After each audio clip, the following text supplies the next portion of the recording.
all the great things in other high achievers' lives, all the reasons that these successful people that you look up to, that you aspire to be like, are the way they are, have all come from a place of being uncomfortable. That's just a fact. Single biggest reason why people have bad days is because they start them off by looking around at everybody else and seeing what they're doing instead of having the focus and the discipline to actually start your day off with you in control. Because everywhere I look and everywhere I see in today's society, everybody's doing everything they can to be more comfortable. They're looking for the more convenience. They're looking for the quicker. They're looking for the faster. Don't ask for security, ask for adventure. And see, it's not important how long you live. What's important is how you live. You know, I think people are always looking for some sort of, remedy or some shortcut that's going to make them be able to do things that are hard easier. But no, they're hard things for a reason. So they're going to be hard. If they were easy, everyone would do them. We go through life trying to seek security and not coming outside of our comfort zone, and we take most of our stuff with us to the grave. Ask yourself, what's blocking you? What's preventing you from acting? Why don't you have the courage to handle that? Why won't you face that? What are you running away from? What kind of avoidance behavior are you engaged in? Next is, what is the worst thing that can happen when you take action? But you have to make a conscientious decision that you're going to change.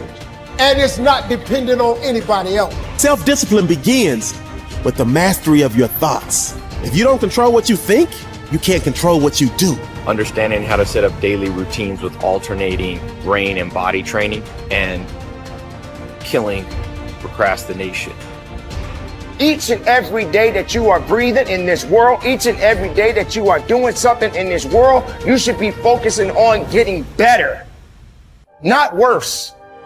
Show me your character. Remain disciplined. Stay strong. When it all seems hopeless, keep plugging away. Nothing can stop you if you don't stop for anything. Don't stop for anything. Never break your discipline. Remain faithful to yourself and your vision. You should be understanding that, hey, I can't be this same person on a day in, day out type of way. I got to keep focusing and going further and going harder and going stronger and pushing myself until there's nothing else left to push forward. Okay, so let's say you pick a level of competition where you're always winning. It's like, well, all that means is you've picked the wrong level of competition. Yes. Because, let's say you're a grandmaster chess player and all you do is play amateurs, and every night you go home and congratulate yourself on what a genius you are because you just stomp these people left, right, and center. It's like, you're not a genius, you're a dimwit. Right. What you should be doing is playing people who are beating you as much as you can tolerate. Right. So maybe that's 40% of the time, maybe it's 60% of the time. But that way, because to be a winner, you want to be disciplined, you want to know what you're doing, and then you want to be on the edge where your skills are being developed. And if you're going to be on the edge where your skills are going to be developed, you're at a place where losing is always a possibility, because otherwise you're not pushing yourself beyond your current capacity.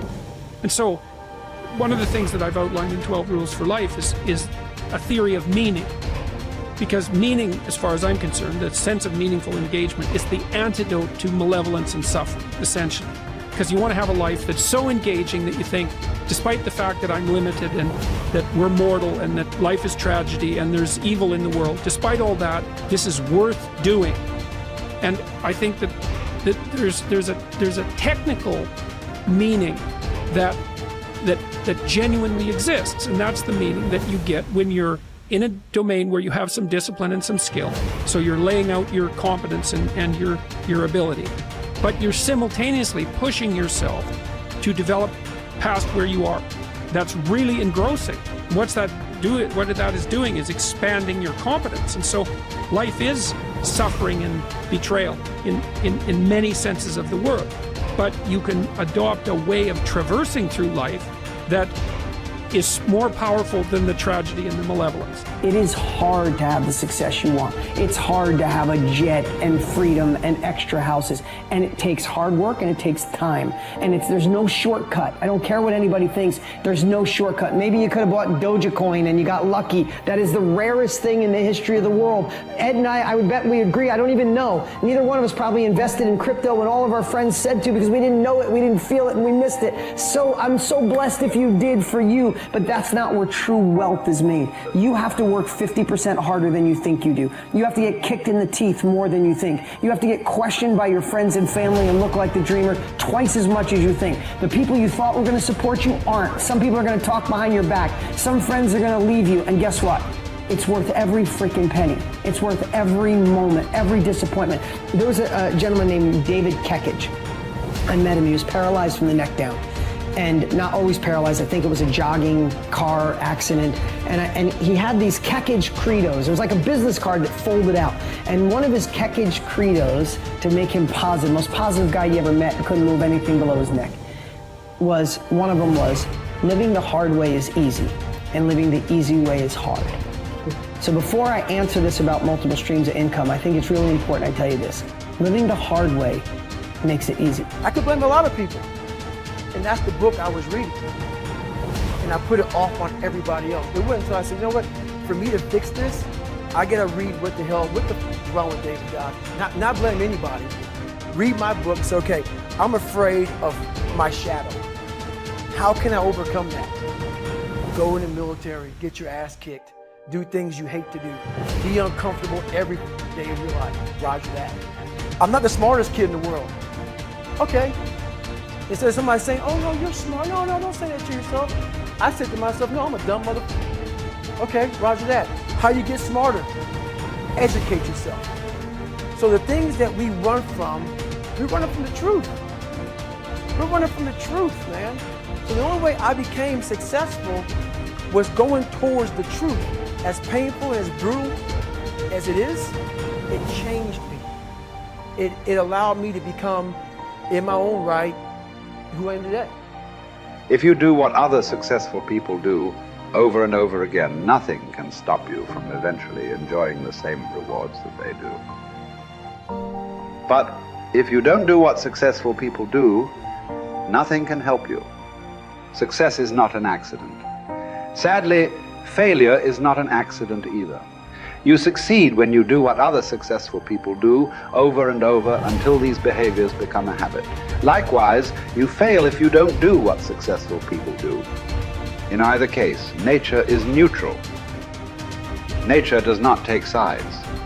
Nature doesn't care. What happens to you is simply a matter of law. The law of cause and effect. You can look at yourself as a machine with a default mechanism.